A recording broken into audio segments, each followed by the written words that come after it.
Hi friends, welcome to accurate learning. साचू शीखीए साची रीते शीखीए। आजनो आपणो टॉपिक छे धोरण 8 सामाजिक विज्ञान स्वाध्याय पोथी प्रकरण 4 अंग्रेज समयना शहरो, गृह उद्योगो अने उद्योगो। प्रश्न पहलो, नीचे दरेक प्रश्नना उत्तर माटे आपेल विकल्पोमांथी साचो विकल्प शोधी तेनो क्रम अक्षर प्रश्ननी सामे आपेला चौरस बॉक्समां लखो। पहलो प्रश्न है, भारत ने कोणे इंग्लेंडना उद्योगों माटे काचा मालनु संस्थान अने पाका मालनु विशाल बजार बनावी दीधुं? डी, ईस्ट इंडिया कंपनीए। अंग्रेज शासन दरमियान नीचेना पैकी क्या शहरों विकास नवा शहर तरीके थयो हतो? बी, दिल्लीनो। नीचेना पैकी क्या शहरनो महानगर तरीके विकास थयो? ए, मुंबईनो। नीचेना पैकी क्यू शहर पहला टापू हतो? ए, कोलकाता। अंग्रेजना समयना एवा क्या शहरों छे के ज्यां अंग्रेजोए पहला किल्लो बांध्यो होय के वसाहत ऊभी करी होय अने आजे ते महानगरो होय? सी, कोलकाता अने चेन्नई। ब्रिटिश राजवीने मुंबई टापू दहेज में कोणे आप्यो हतो? बी, पोर्टुगीजोए। ईस्ट इंडिया कंपनीए कोनी पासेथी मुंबई टापू भाड़े लीधो हतो? ब्रिटनना सम्राट पासेथी। नीचेना पैकी क्यू शहर भारतनु आजनु औद्योगिक अने वाणिज्य केंद्र गणाय छे? डी, मुंबई। नीचेना पैकी क्यू शहर आंतरराष्ट्रीय बंदर हतुं? सी, सूरत।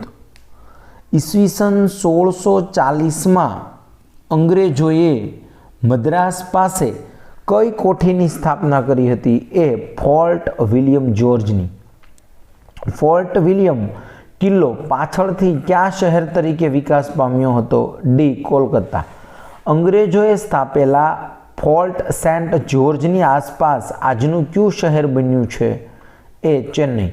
नीचेना पैकी क्यू शहर भारतनी राजधानी छे? सी, दिल्ली। भारत में एवं क्यू शहर छे के जे मुस्लिम सल्तनत, मुगल युग, अंग्रेज शासन अने वर्तमान समय में देशनु पाटनगर होय? ए, दिल्ली। अंग्रेजोए ईस्वीसन 1911 में क्या शहर ने पोतानी राजधानी बनावी? ए, दिल्ली ने। आधुनिक नवी दिल्ली डिजाइन क्या स्थपतिओए तैयार करी हती? बी, एडवर्ड ल्यूटियंस अने हर्बर्ट बेकरे। वर्तमान राष्ट्रपति भवन क्या नामे ओळखातुं हतुं? D, viceroy house.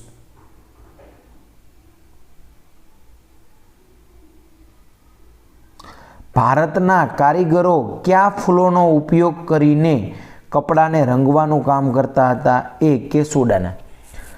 नीचेनी इमारतों पैकी कई इमारत नवी दिल्ली में आवेली नथी? D, gateway of India. Gujarat में सौप्रथम सुतराव कापड़नी मिल स्थापनार कोण हता? बी, रणछोड़लाल रेंटियावाळा। भारत में सौ प्रथम लोखंडनु कारखानु क्या स्थापायुं हतुं? ए, जमशेदपुर सांकची में। क्या शहर ने भारतनु मांचेस्टर कहेवामां आवतुं? ए, अमदावाद ने। स्वातंत्र्य चळवळ दरमियान स्वदेशी आंदोलन कोणे शरू कर्युं हतुं? सी, महात्मा गांधीजीए। कई संस्थानी स्थापना थवाथी भारत में लोखंड पोलाद उद्योग ने नवी दिशा मळी हती? सी, इंडियन इंस्टीट्यूट ऑफ साइंस। केटलाक अंग्रेज सुधारावादीओ कोने आधुनिक भारतनो निर्माता कहे छे? सी, लॉर्ड डेलहाउसी ने। भारत में ईस्वीसन 1853 में क्या स्थलों वच्चे रेल मार्गनी शुरुआत थई? डी, मुंबई अने थाणा वच्चे। प्रश्न नंबर 2, योग्य शब्दों के अंकों वडे नीचेना विधानों की खाली जग्या पूरो। भारत में गृह उद्योगों अने खेतीनी दुर्दशा थता भारतना खाली जग्याओ पड़ी भांग्या। गामडाओ। अंग्रेजना शासनकाल में भारत में नवा शहरों नवा खाली जग्यानो झड़पी विकास थयो। शहरों બ્રિટનના સમ્રાટ ખાલી જગ્યાના લગ્ન પોર્ટુગીઝ રાજકુમારી સાથે થયા હતા ચાર્લ્સ બીજાના. આજનું ખાલી જગ્યા શહેર ભારતનું ઔદ્યોગિક અને વાણિજ્ય કેન્દ્ર છે મુંબઈ. ખાલી જગ્યા યુગમાં સુરત શહેર પશ્ચિમ ભારતનું મહત્વનું વાણિજ્ય કેન્દ્ર હતું. મુઘલ ખાલી જગ્યા શહેરનો ઇતિહાસ વૈવિધ્યપૂર્ણ, રસિક અને રોમાંચક છે. સુરત મુઘલ યુગ દરમિયાન સુરત શહેરનું વસ્ત્ર પર થતું ખાલી જગ્યા ખૂબ પ્રખ્યાત હતું. જરીકામ અંગ્રેજોએ ભારતના પૂર્વ કિનારે ખાલી જગ્યામાં કોઠીની સ્થાપના કરી હતી. મિચિલીપટ્ટનમ ખાલી જગ્યા શહેર ભારતની રાજધાની છે. દિલ્હી અંગ્રેજ શાસન દરમિયાન નવી દિલ્હીનું નિર્માણ ખાલી જગ્યા પહાડી વિસ્તારમાં શરૂ થયું હતું. રાયસીન નવી દિલ્હીના નિર્માણમાં લગભગ ખાલી જગ્યા વર્ષ લાગ્યા હતા 20.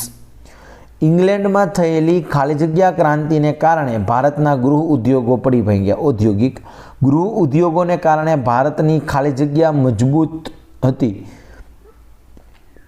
ગ્રામ અર્થવ્યવસ્થા ભારતમાં ઔદ્યોગિક ક્રાંતિની શરૂઆત સૌ પ્રથમ ખાલી જગ્યા ઉદ્યોગમાં શરૂ થઈ. કાપડ ભારતમાં લોર્ડ ખાલી જગ્યાના સમયમાં તાર ટપાલની વ્યવસ્થા શરૂ થઈ હતી. ડેલહાઉસી નીચેના પ્રશ્ન નંબર 3 નીચેના વિધાનોમાંથી ખરા વિધાનો સામે ખરાની અને ખોટા વિધાનો સામે ખોટાની નિશાની કરો.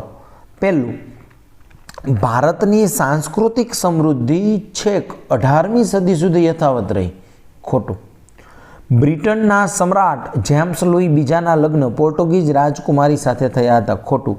પોર્ટુગીઝોએ બ્રિટિશ રાજવીને મુંબઈ ટાપુ દહેજમાં આપ્યો હતો. સાચું. મુંબઈ એક માનવસર્જિત બંદર અને મહાનગર છે. ખોટું. સુરતનો ઇતિહાસ વૈવિધ્યપૂર્ણ, રસિક અને રોમાંચક છે. સાચું. મરાઠા યુગમાં સુરત પશ્ચિમ ભારતનું મહત્વનું વાણિજ્ય કેન્દ્ર હતું. ખોટું. અંગ્રેજોએ સ્થાપેલી ફોર્ટ વિલિયમ નામની વસાહત પાછળથી ચેન્નઈ શહેર તરીકે વિકાસ પામી. ખોટું. એક સમયે દિલ્હી મુસ્લિમ સલ્તનત અને મુઘલ શાસનમાં રાજધાનીનું નગર હતું. સાચું. અંગ્રેજો મુંબઈને તેમની ઓળખનું આધુનિક નગર બનાવવા માંગતા હતા. ખોટું. અંગ્રેજોએ જૂની દિલ્હીથી ઉત્તરે આવેલા રાયસીન પહાડી વિસ્તારમાં નવી દિલ્હીનું નિર્માણ કરાવ્યું હતું. ખોટું.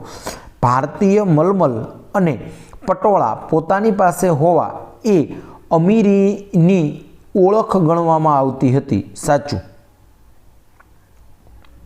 ભારતમાં સૌપ્રથમ કાપડ મિલ ઈસવીસન 1854માં અમદાવાદમાં શરૂ થઈ હતી. ખોટું. બેંગલુરુમાં ઇન્ડિયન ઇન્સ્ટિટ્યૂટ ઓફ કોમર્સ નામની સંસ્થાની સ્થાપના થવાથી લોખંડ પોલાદ ઉદ્યોગને નવી દિશા મળી. ખોટું.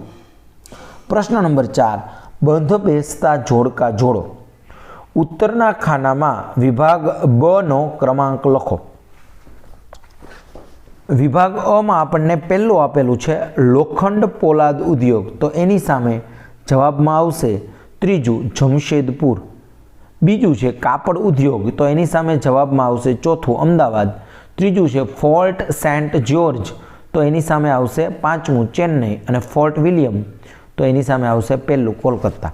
બીજું જોડકું છે એમાં આપણે જોઈએ અ વિભાગમાં પહેલું છે ઇંગ્લેન્ડની ઔદ્યોગિક ક્રાંતિ, તો એની સામે બ વિભાગમાંથી આવશે ત્રીજું ભારતના ગૃહ ઉદ્યોગોની પડતી. બીજું ભારતની સૌપ્રથમ કાપડ મિલ, પહેલું મુંબઈ. ત્રીજું ભારતનું માન્ચેસ્ટર. પાંચમું અમદાવાદ. ગુજરાતમાં સૌપ્રથમ કાપડ મિલની સ્થાપના. બીજું ઈસવીસન 1861. ત્રીજું જોડકું છે એમાં અ વિભાગમાં આપણને પહેલું આપેલું છે સાકચી, તો જવાબમાં બ વિભાગમાંથી આવશે બીજું લોખંડ પોલાદનું પહેલું કારખાનું. બીજું છે બેંગલુરુ, તો એનો જવાબ આવશે ચોથું ઇન્ડિયન ઇન્સ્ટિટ્યૂટ ઓફ સાયન્સ. ત્રીજું આધુનિક ભારતનો સર્જક, પહેલું લોર્ડ ડેલહાઉસી, ઈસવીસન 1853. ત્રીજું ભારતમાં સૌ પ્રથમ રેલમાર્ગ. પ્રશ્ન નંબર 5 નીચેના પ્રશ્નોના ઉત્તર 1-2 વાક્યોમાં લખો. પહેલું, કેવા ભારતને કોણે કંગાળ બનાવી દીધું? ગૃહ ઉદ્યોગો, હુન્નર ઉદ્યોગો અને વેપાર વાણિજ્યમાં વિકાસશીલ ભારતને ઈસ્ટ ઇન્ડિયા કંપનીએ તેના 100 વર્ષના શાસનકાળમાં કંગાળ બનાવી દીધું. અંગ્રેજ શાસનમાં ભારતના ગૃહ ઉદ્યોગો અને ખેતીની દુર્દશા સાથી થઈ. અંગ્રેજ કંપનીએ ભારતને ઇંગ્લેન્ડના ઉદ્યોગો માટે કાચા માલનું ઉત્પાદન કરતું સંસ્થાન અને તૈયાર માલ વેચવાનું વિશાળ બજાર બનાવ્યું. આથી ભારતના ગૃહ ઉદ્યોગો અને ખેતીની દુર્દશા થઈ. ભારતના ગામડા સાથી પડી ભાંગ્યા. ભારતમાં ગૃહ ઉદ્યોગો અને ખેતીની દુર્દશા થતાં ભારતના ગામડા પડી ભાંગ્યા. ભારતમાં નવા શહેરોનો વિકાસ સાથી થયો હતો. ભારતમાં અંગ્રેજ શાસન દરમિયાન ઉદ્યોગો, વેપાર, વહીવટી જેવી જરૂરિયાતો ઊભી થતાં ભારતમાં નવા શહેરોનો વિકાસ થયો હતો. ઈસ્ટ ઇન્ડિયા કંપનીએ કોની પાસેથી અને કયા દરે મુંબઈ ટાપુ ભાડે લીધો હતો? ઈસ્ટ ઇન્ડિયા કંપનીએ બ્રિટનના રાજા પાસેથી માત્ર 10 પાઉન્ડના દરે મુંબઈ ટાપુ ભાડે લીધો હતો. અંગ્રેજ શાસન દરમિયાન વિકાસ પામેલા કોઈ પણ 3 શહેરના નામ જણાવો. અંગ્રેજ શાસન દરમિયાન વિકાસ પામેલા 3 શહેરો કોલકાતા, ચેન્નઈ અને મુંબઈ.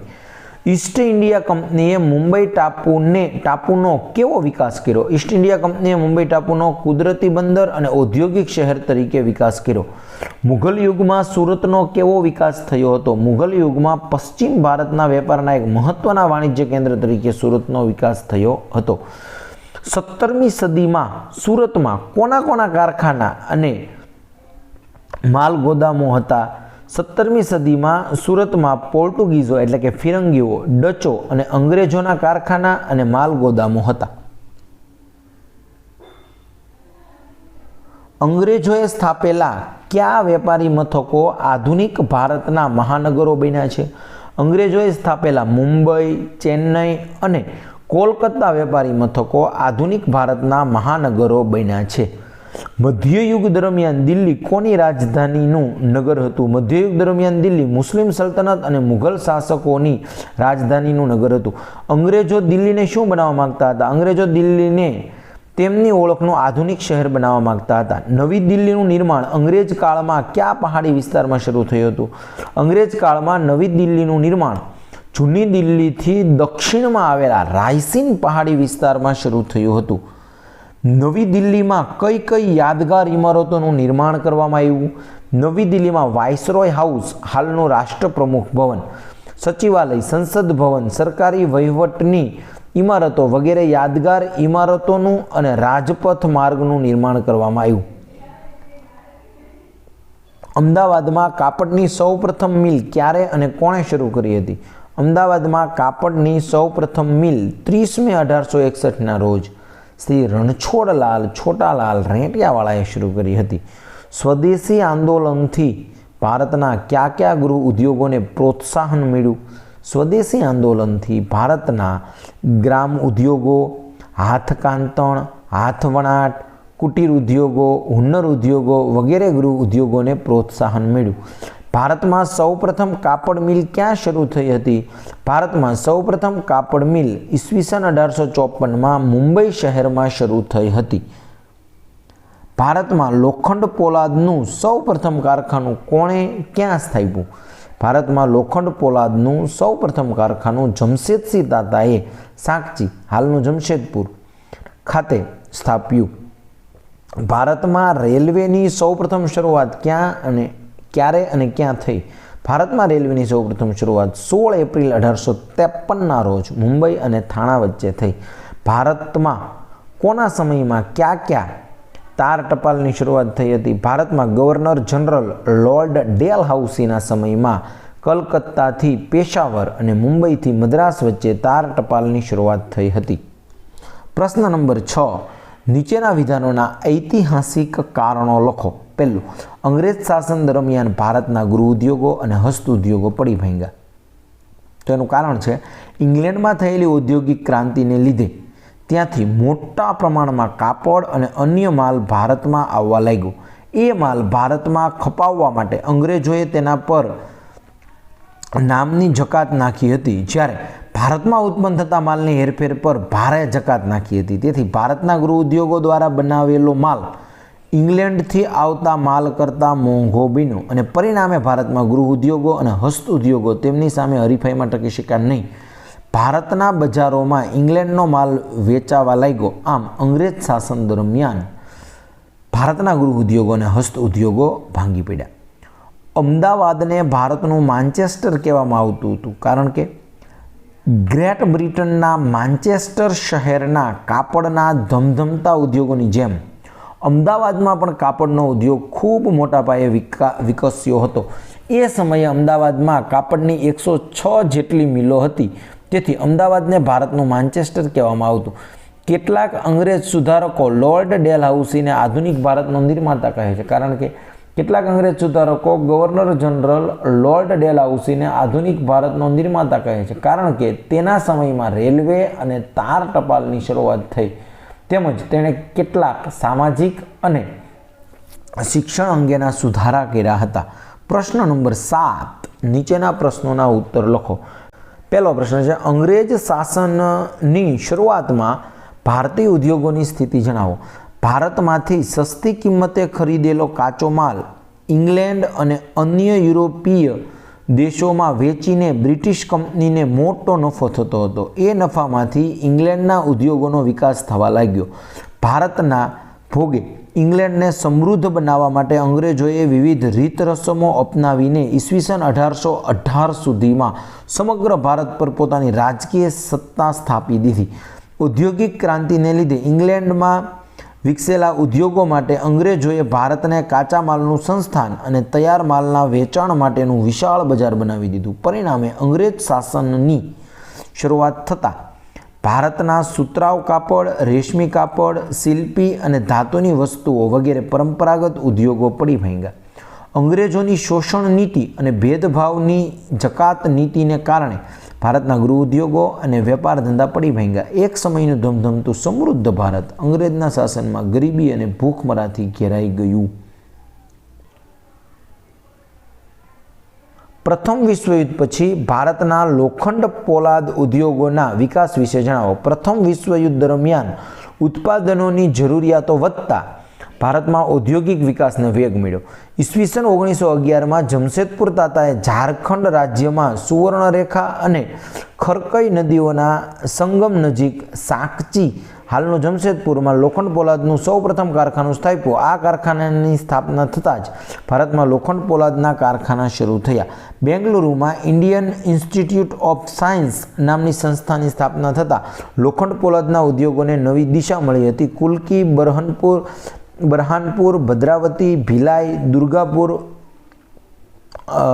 બોકારી વગેરે સ્થળોએ લોખંડ પોલાદના કારખાના શરૂ થયા. આમ પ્રથમ વિશ્વયુદ્ધ પછી ભારતમાં ધીમે ધીમે લોખંડ પોલાદના ઉદ્યોગનો વિકાસ થયો.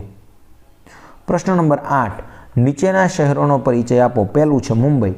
આજનું મુંબઈ શહેર પહેલાં એક ટાપુ હતો. બ્રિટનના સમ્રાટ ચાર્લ્સ બીજાના લગ્ન પોર્ટુગીઝ રાજકુમારી સાથે થયા હતા. એ સમયે પોર્ટુગલના શાસકે બ્રિટનના સમ્રાટને મુંબઈ ટાપુ દહેજમાં આપ્યો હતો. ઈસ્ટ ઇન્ડિયા કંપનીએ બ્રિટનના સમ્રાટ પાસેથી મુંબઈ ટાપુ 10 પાઉન્ડના નજીવા દરે ભાડે લીધો હતો. ઈસ્ટ ઇન્ડિયા કંપનીએ મુંબઈ ટાપુનો એક પ્રાકૃતિક બંદર અને શહેર તરીકે વિકાસ કર્યો, જે આજનું ભારતનું સૌથી મોટું ઔદ્યોગિક અને વાણિજ્ય કેન્દ્ર છે. મુંબઈ ભારતની આર્થિક રાજધાની પણ ગણાય છે. તે વર્તમાનમાં મહારાષ્ટ્ર રાજ્યની રાજધાનીનું શહેર છે. સુરતનો ઇતિહાસ વૈવિધ્યપૂર્ણ, રસિક અને રોમાંચક છે. ઈસવીસન 1573માં મુઘલ બાદશાહ અકબરે સુરત જીત્યું હતું.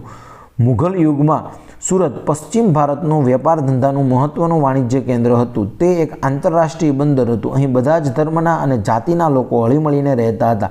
એ સમયે સુરત વસ્ત્રો પર થતા જરીકામ માટે ખૂબ જ પ્રખ્યાત હતું. 17મી સદીના અંગ્રેજો સૌપ્રથમ સુરતમાં કોઠી એટલે કે મથક સ્થાપી હતી.